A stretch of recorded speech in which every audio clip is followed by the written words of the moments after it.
Kukaan ei tule pelastamaan sinua. Ei nyt, ei myöhemmin, ei sitten kun olet valmiimpi. Ei ole hetkeä, jolloin joku ilmestyy ja sanoo, että kaikki muuttuu tästä eteenpäin. Useimmat miehet tietävät tämän jollain tasolla. Silti he elävät kuin se ei olisi totta. Ikään kuin jossain tulevaisuudessa olisi piste, jossa asiat loksahtavat paikoilleen itsestään. Ikään kuin elämä alkaisi vasta sitten, kun jokin ulkoinen tekijä antaa luvan. Meille ei koskaan sanottu, että odottaminen on valinta. Se esitettiin järkevyytenä, kärsivällisyytenä, aikuisuutena. Odota vielä vähän, kaikella on aikansa. Älä hätäile. Nämä kuulostavat viisailta neuvoilta, mutta niillä on varjo. Niiden varjossa moni mies odottaa koko elämänsä. Odottaa parempaa hetkeä, odottaa parempaa itseään, odottaa parempia olosuhteita. Ja samalla vuodet kuluvat. Ei romahduksena, ei kriisinä, vaan hiljaisena liukumisena. Päivät täyttyvät asioista, jotka on pakko hoitaa. Työ, velvollisuudet, vastuut. Kaikki näyttää ulospäin toimivalta. Sisällä jokin pysyy kuitenkin jatkuvasti keskeneräisenä. Ei kipuna, ei suruna, vaan epämääräisenä tunteena siitä, että elämä tapahtuu vierestä. Moni mies ei koe epäonnistuneensa. Hän kokee jääneensä odotustilaan. Ja se on vaarallinen tila, koska se ei herätä hälytystä. Ei ole syytä pysähtyä. Ei ole selkeää ongelmaa. Ei ole kriisiä, johon pitäisi reagoida. On vain lievä väsymys, joka ei mene ohi. Kevyt ärtymys, joka nousee pienistä asioista. Ajatus, joka palaa iltaisin, kun kaikki on hiljaista. Pitäisikö minun tehdä jotain muuta? Mutta koska vastaus ei ole selkeä, kysymys työnnetään syrjään. Silloin alkaa etsiminen. Uusi projekti, uusi tavoite, uusi suhde, uusi ympäristö. Ajatus siitä, että jokin ulkopuolinen muutos pelastaa. Mutta mikään ei pelasta, jos sisäinen odottaminen jatkuu. Odottaessa vastuu siirtyy tulevaisuuteen. Odottaessa elämä siirtyy sivuun. Ja kukaan ei tule keskeyttämään sitä puolestasi. Tämä on se kohta, jossa moni mies vastustaa ajatusta. Ei elämä nyt noin yksinkertaista ole. Kaikilla ei ole samoja mahdollisuuksia. Tilanteet ovat monimutkaisia. Se on totta. Elämä on monimutkaista. Mutta yksi asia on yksinkertainen. Aika ei pysähdy odottamaan sinua. Aika ei välitä siitä, oletko valmis. Aika ei kysy, ymmärsitkö jo tarpeeksi. Se kulkee eteenpäin joka tapauksessa. Moni mies luulee, että pelastuminen tarkoittaa suurta käännettä, dramaattista päätöstä, täydellistä selkeyttä. Todellisuudessa suurin osa elämästä ratkaistaan pienissä kohdissa. Puhelu, jota et soita. Keskustelu, jota välttelet. Päätös, jonka tiedät, mutta jota et tee. Ei siksi, ettet osaisi, vaan siksi, että toivot jonkin muuttuvan ensin. Totuus on tämä. Mikään ei muutu ennen kuin sinä liikut. Ei täydellisellä varmuudella. Ei ilman pelkoa. Ei ilman riskiä. Vaan keskeneräisenä. Kun hyväksyt sen, että kukaan ei tule pelastamaan sinua, jäljelle jää kaksi tietä. Katkeruus tai vastuu. Katkeruus syntyy silloin, kun huomaat tämän liian myöhään ja alat etsiä syyllisiä. Vastuu syntyy silloin, kun ymmärrät tämän ajoissa ja päätät toimia siitä huolimatta. Vastuu ei tee elämästä kevyttä. Se tekee siitä selkeää. Kun vastuu on sinun, et enää odota lupaa. Et enää kuvittele, että joku muu tietää paremmin. Et kysy, miltä tuntuu. Kysyt, mitä pitää tehdä. Tämä ei tarkoita tunteiden sivuuttamista. Se tarkoittaa, etteivät tunteet johda. Useimmat miehet eivät tarvitse lisää neuvoja. He tarvitsevat luvan lopettaa odottaminen, mutta sitä lupaa ei tule. Ei yhteiskunnalta, ei perheeltä, ei kumppanilta, koska pelastajan roolia ei ole olemassa. On vain hetkiä, joissa päätät joko pysyä paikallasi tai liikkua. Pelko ei katoa ennen liikettä. Pelko katoaa liikkeessä. Tämä on asia, jonka jo tiedät, jos katsot rehellisesti taaksepäin. Ne hetket, joista olet ylpeä, eivät tuntuneet turvallisilta silloin. Ne tuntuivat epävarmoilta, sekavilta, pelottavilta. Silti teit jotain. Se on ainoa ero sinun ja niiden välillä, jotka jäivät odottamaan. Tämä ei tarkoita, että sinun pitäisi muuttaa kaikki. Se tarkoittaa, että sinun pitää muuttaa jotain. Yksi asia kerrallaan.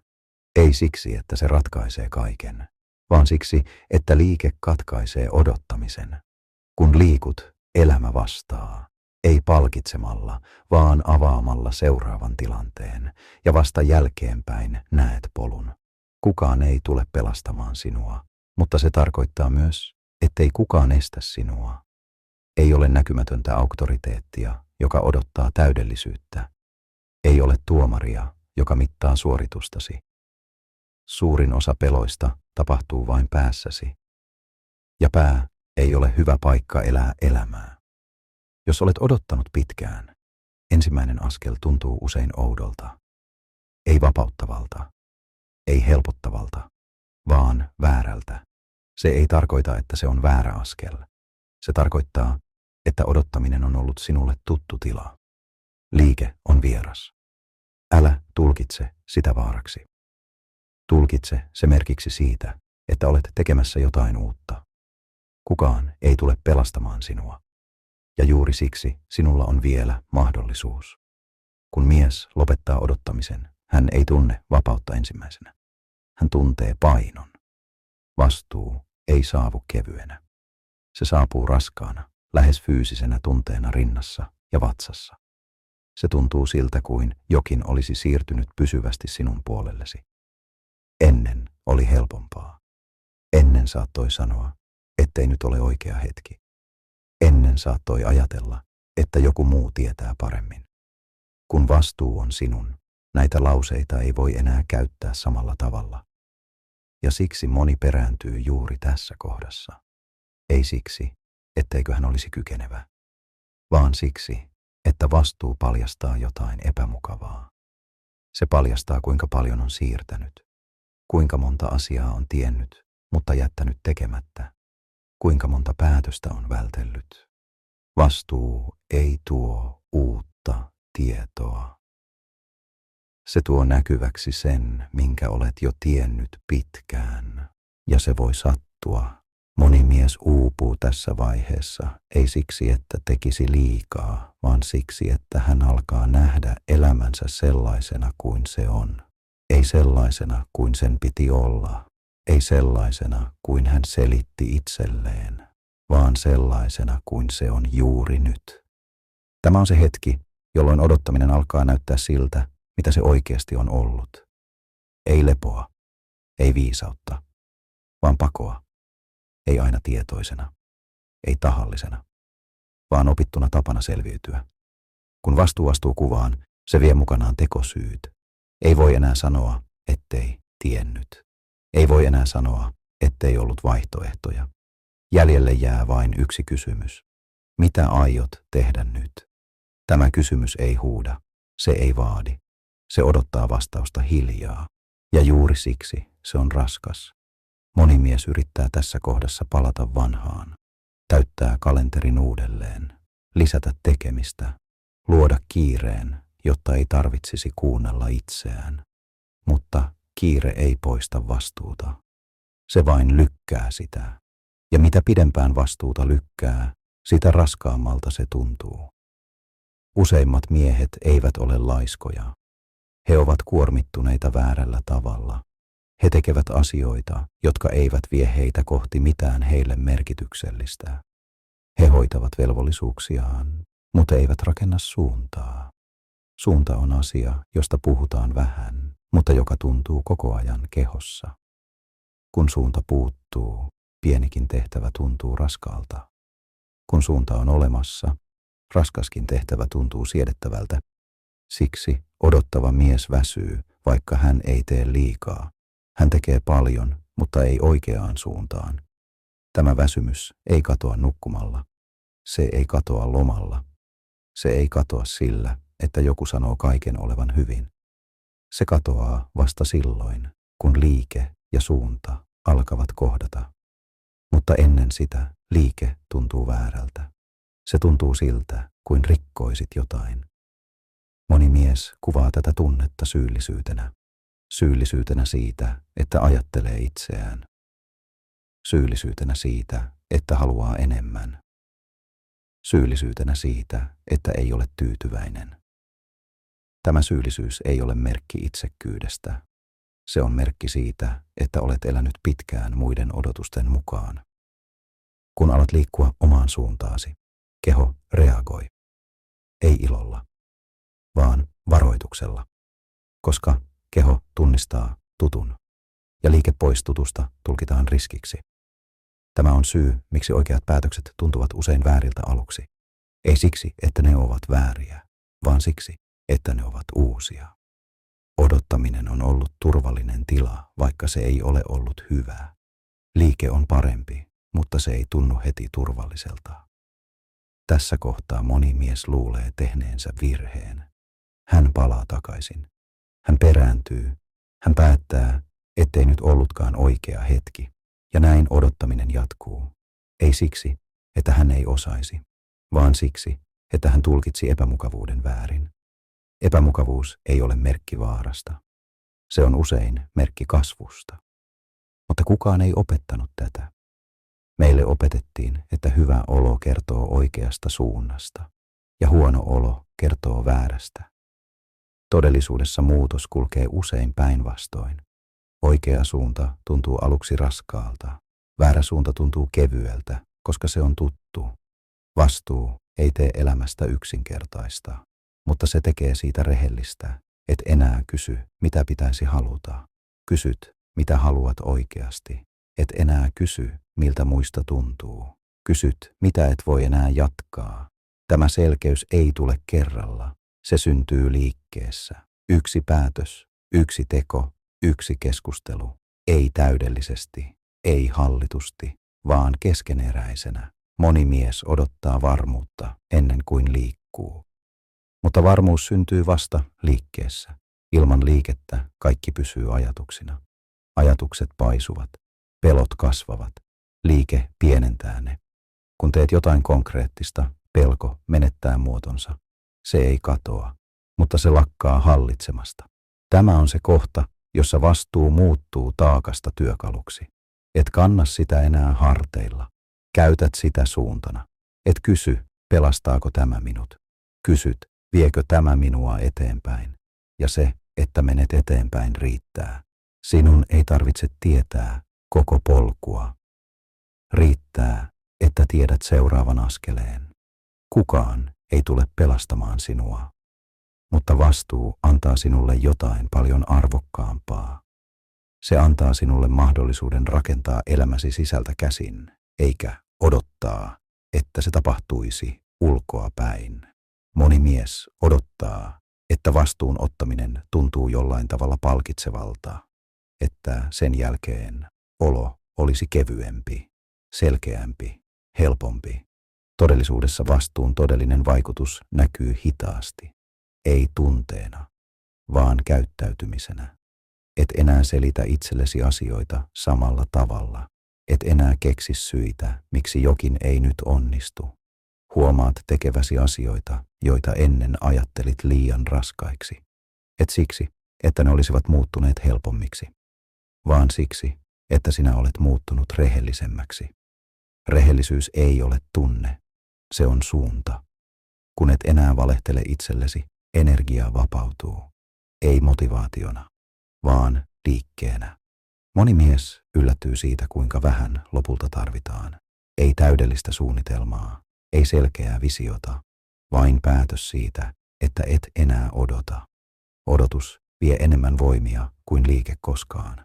Odottaessa kannat jatkuvaa sisäistä jännitettä, tekemättömiä päätöksiä, sanomattomia asioita. Liikkeessä nämä purkautuvat yksi kerrallaan, ei nopeasti, mutta varmasti. Useimmat miehet eivät tarvitse suurta muutosta. He tarvitsevat jatkuvuutta. Pieniä tekoja, joita tehdään silloinkin, kun kukaan ei näe. Silloinkin, kun olo ei ole erityinen. Silloinkin, kun mitään ei tapahdu heti. Tässä kohtaa moni kysyy, mistä tietää olevansa oikealla tiellä. Vastaus on epämukava. Et tiedä. Oikea tie ei tunnu oikealta aluksi. Se tuntuu vain todelta. Totta oleminen on usein raskaampaa kuin mukavaa. Mukavuus syntyy tottumuksesta.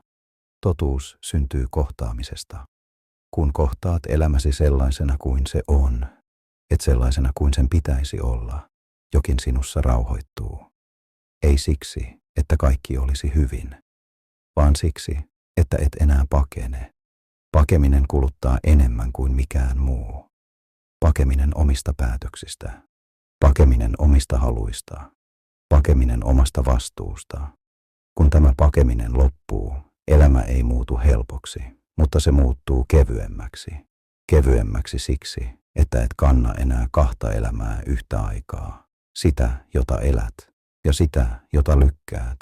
Moni mies huomaa tässä vaiheessa surua menetetystä ajasta, surua valinnoista, joita ei tehty, surua mahdollisuuksista, joita ei koskaan kokeiltu.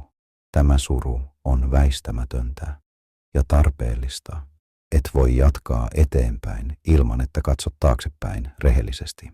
Mutta tähän suruun ei pidä jäädä asumaan. Se ei ole syytös, se on muistutus. Muistutus siitä, että olet yhä elossa. Muistutus siitä, että sinulla on yhä aikaa. Ei loputtomasti, mutta riittävästi. Aika ei palaa, mutta suunta voi muuttua milloin tahansa. Moni mies odottaa merkkiä. Jotain, joka vahvistaa, että nyt on oikea hetki. Mutta merkkejä ei tule. On vain hetkiä, joissa päätät toimia tai olla toimimatta. Ja jokainen hetki, jossa et toimi, on myös päätös. Tämä ei ole tuomio. Tämä on tosiasia. Kun hyväksyt tämän, elämä yksinkertaistuu. Et enää etsi pelastajaa, et enää odota lupaa, et myöskään vaadi itseltäsi täydellisyyttä. Riittää, että liikut.